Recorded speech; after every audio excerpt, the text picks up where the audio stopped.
নমস্কার। পজিটিভ বার্তা দ্বারা পরিচালিত বিকাশ টক শোতে আপনাদের সকলকে অভিনন্দন জানাই। প্রতিবারের মতোই আমরা বিভিন্ন ব্যক্তিদের নিয়ে বিভিন্ন আলোচনা করে থাকি এই সভাতে। সেই রকমই আজকে আমাদের সঙ্গে পেয়ে গেছি একজন বিশিষ্ট ব্যক্তিকে। নমস্কার স্যার। নমস্কার স্যার, আপনি যদি আমাদের দর্শকদের উদ্দেশ্যে আপনার পরিচয়টা যদি বলেন। আমার নাম পলাশ ঘোষ। আমি বর্ডার গার্ডিং ফোর্সে 28 বছর চাকরি করে স্বেচ্ছা অবসর নিয়ে এসেছি এবং তারপরে আমি এখন একটা এসএসসির সঙ্গে যুক্ত হয়েছি একটা কাজের জন্য, যেটা স্টাফ সিলেকশন কমিশন, আর তার সঙ্গে আমি এখন কাজ করছি। আর আমার এর পিছনে যখন আমি সার্ভিস করেছি তখন আমি অনেক জায়গাতে, আমরা ভারতবর্ষে অনেক জায়গাতে আমরা সার্ভিস করেছি, বিভিন্ন ডিউটি করেছি এবং সেই ডিউটি ভারতবর্ষের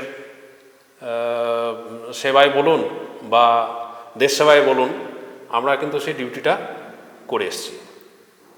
আচ্ছা, তো স্যার আপনি যেহেতু বলছেন যে আপনি একটা সময় আমাদের এই সেনাবাহিনীতে যুক্ত ছিলেন, তো আপনার এই অভিজ্ঞতা কীরকম ছিল যদি আমাদের দর্শকদের সাথে একটু শেয়ার করেন।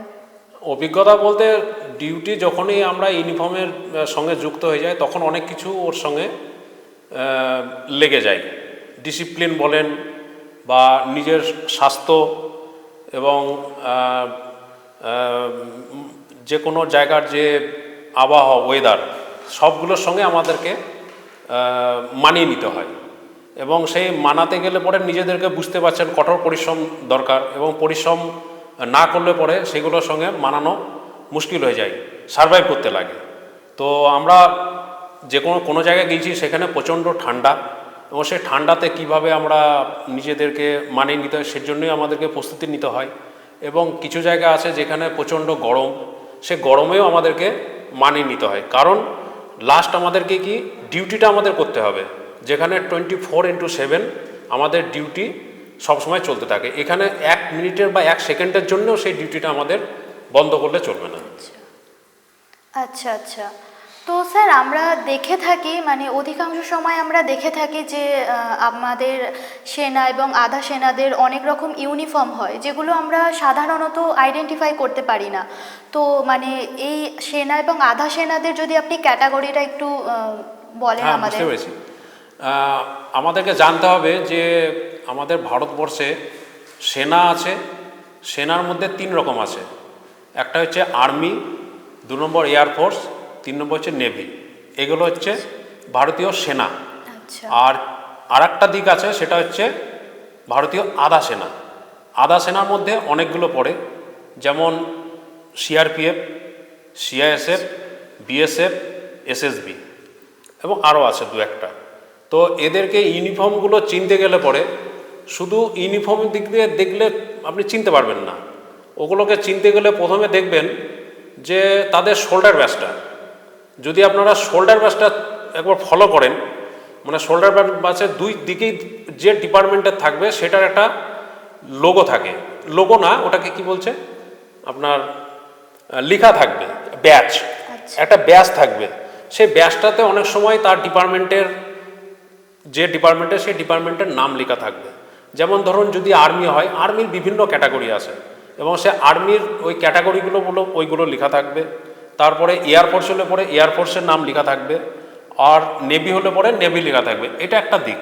তেমনি আধা সেনার মধ্যেও যদি আপনি বিএসএফ দেখেন, ওখানে অনেক সময় ইংরেজিতে লেখা থাকবে বিএসএফ, আর যদি হিন্দিতে থাকে তাহলে দেখবে সীমা সুরক্ষা বল, সি সু ব। তেমনি এসএসবি যদি দেখেন সশস্ত্র সীমা বল, আর যদি ইংলিশে থাকে তাহলে দেখবেন এসএসবি, আর যদি হিন্দিতে থাকে তাহলে থাকবে সশিব, সশস্ত্র সীমা বল। তো এগুলো, আর সিআরপিএফ যদি হয় সিআরপিএফ থাকবে, কিংবা হিন্দিতে থাকবে কেন্দ্রীয় রিজার্ভ পুলিশ, কে রি ব। এগুলো দেখেই আপনারা ওই কোন ডিপার্টমেন্টে সে ব্যক্তি, মানে ফোর্সটা, সেটা আপনারা বুঝতে পারবেন। এবং তাদের সঙ্গে জামাতে অনেক সময় লোগো থাকে, এক একটা লোগো, এক একটা ডিপার্টমেন্টে এক একটা লোগো ভারত সরকার দ্বারা ওগুলোকে দেওয়া হয়। তো সেই হিসেবে থেকে আপনি ওগুলোকে চিনতে পারবেন। যদি আপনি ইউনিফর্ম দেখেই বলেন যে এটা কোন ফোর্স, সেটা আপনি আইডেন্টিফাই অনেক সময় নাও করতে পারেন। আচ্ছা আচ্ছা, বুঝলাম।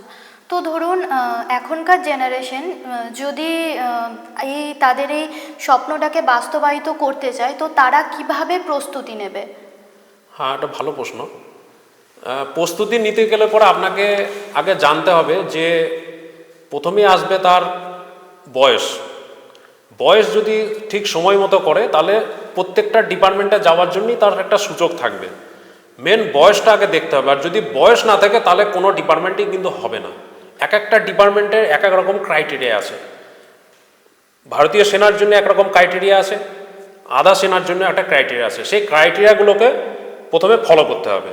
তারপরে সে কীভাবে সেই ইয়েটা এক্সামটা দেবে, তাদের প্রথম স্টেজ থাকবে, সেকেন্ড স্টেজ থাকবে। এখন ভারতীয় সেনার জন্যে অগ্নিবীর একটা প্রকল্প শুরু করেছে ভারত সরকার। সেগুলোতে যেতে গেলে পরে অগ্নিবীরের মধ্যে যে ক্রাইটেরিয়াগুলো আছে, আপনি বিভিন্ন জায়গাতে আপনি সেইগুলো পেয়ে যাবেন। সেগুলো কোনো নিউজ পেপার হোক বা ইউটিউব হোক বা টিভি চ্যানেল হোক, এখন ওই বা ইন্টারনেট হোক, সেখান থেকে আপনি এগুলো জানতে পারবেন। তেমনি আধা সেনার জন্যেও যে যে ডিপার্টমেন্টগুলো আছে আধা সেনাতে, তাদের জন্যও আপনি সব কিছু ওই পেপারে, নিউজ পেপার বা ইন্টারনেট বা ইউটিউব সব জায়গাতে পেয়ে যাবেন।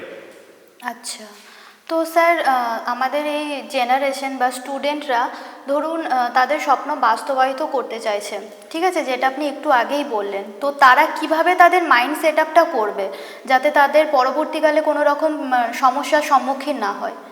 হ্যাঁ, মাইন্ড সেট আপটা তাদেরকে প্রথমেই করতে হবে। এখানে কিছু ধাপ আছে, যে কোনো এক্সামের জন্যে কিছু ধাপ আছে, সেই ধাপগুলোকে একটা একটা করে পেরোতে হবে।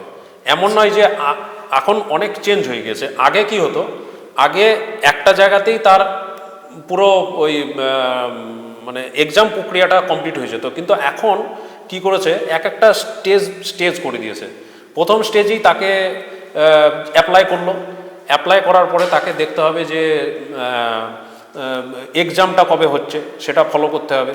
এবং সেই এক্সামটা হলো, এক্সাম আসার জন্যে সবথেকে সমস্যা যেটা আমি এখন কিছুদিন থেকে দেখছি, যে ছাত্রছাত্রী যারা এক্সাম দিতে আসছে, তাদের কারোর নামের স্পেলিং ভুল থাকছে, বা তাদের ডেট অফ বার্থ, জন্ম তারিখ ভুল থাকছে, কিংবা দেখা গেছে তাদের যে আইডেন্টিটিটা নিয়ে আসছে সেখানে বাচ্চা বয়সের ছবি।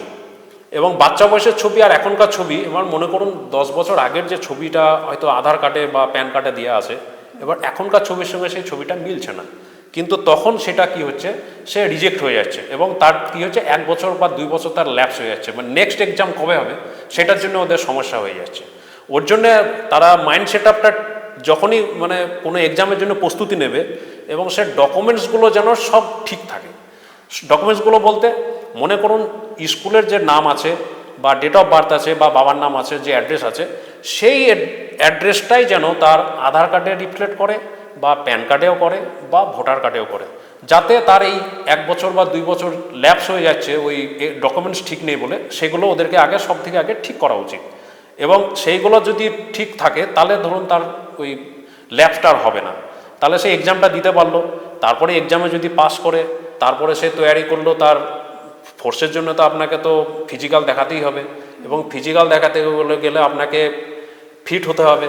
এবং ফিট থাকতে গেলে আপনাকে শরীরের মধ্যে অনেক কিছু তাকে এক্সারসাইজের মধ্যে থাকতে হবে। এক্সারসাইজের মধ্যে যেমন ধরুন রান করতে হবে, এবং তারপরে তাকে হাই জাম্প, লং জাম্প করতে হবে। এই সমস্ত বিষয়গুলো তাকে তৈরি থাকতে হবে। তারপরে হবে আপনার ভাইবা হয়ে গেল, এবং ভাইবা ইন্টারভিউ। এবং ইন্টারভিউ যাওয়ার জন্য তাকে একটা প্রস্তুতি নিতে হবে। এবং সেই প্রস্তুতিগুলো সে এখন নিজের থেকে কিভাবে নেবে, এখন তো ইন্টারনেটের দুনিয়া, সব জায়গাতে সে পেয়ে যাবে। আবার ধরুন মোবাইলও পেয়ে যাবে, বা সে কোচিং নিতে পারে।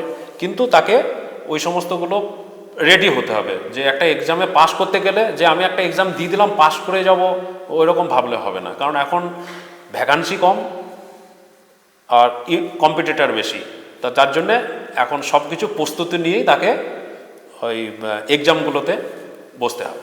একদম একদম। তো তোমরা যারা নিজেদেরকে দেশ সেবায় নিযুক্ত করতে চাইছো তারা অবশ্যই চেষ্টা করতে পারো, এবং তার সাথে আজকে আমরা একদমই এই অনুষ্ঠানের শেষ পর্বে এসে গেছি। তাই স্যারের কাছ থেকে আমরা জানতে চাইবো, স্যার আজকে আমাদের এই অনুষ্ঠানে এসে আপনার কীরকম লাগলো, আপনার অভিজ্ঞতা কীরকম? আমি আজকে এখানে প্রায় 10-12 দিন থেকে আছি এই ক্যাম্পাসের মধ্যে।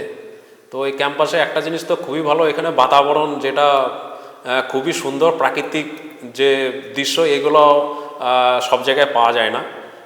এখানে এই যে খোলামেলা হাওয়া বা এখানকার যে পরিবেশ এটা খুবই সুন্দর। এখানে ডিসিপ্লিন আছে, প্রত্যেকটা লোকজন একটা তার নিজস্ব ডিসিপ্লিনের মধ্যে দিয়ে চলে, তাদের একটা ক্রাইটেরিয়া আছে, সেই ক্রাইটেরিয়া হিসাবে তারা চলে। এবং এখানে অনেক ছেলে মেয়ে সবাই থাকে, কিন্তু সবাই কিন্তু একটা নিজেদের একটা ডিসিপ্লিনের মধ্যেই থাকে। আমার এই ক্যাম্পাসটা খুবই সুন্দর লাগলো। একদম একদম স্যার। স্যার আপনাকে অসংখ্য ধন্যবাদ আমাদের সাথে এতটা সময় থাকার জন্য, এবং তোমাদেরকেও অসংখ্য ধন্যবাদ আমাদের এই অনুষ্ঠানটি দেখার জন্য। আর তোমাদের যদি এই অনুষ্ঠানটি ভালো লেগে থাকে তাহলে অবশ্যই লাইক, কমেন্ট এবং শেয়ারের মাধ্যমে আমাদের পাশে থেকো। নমস্কার। নমস্কার।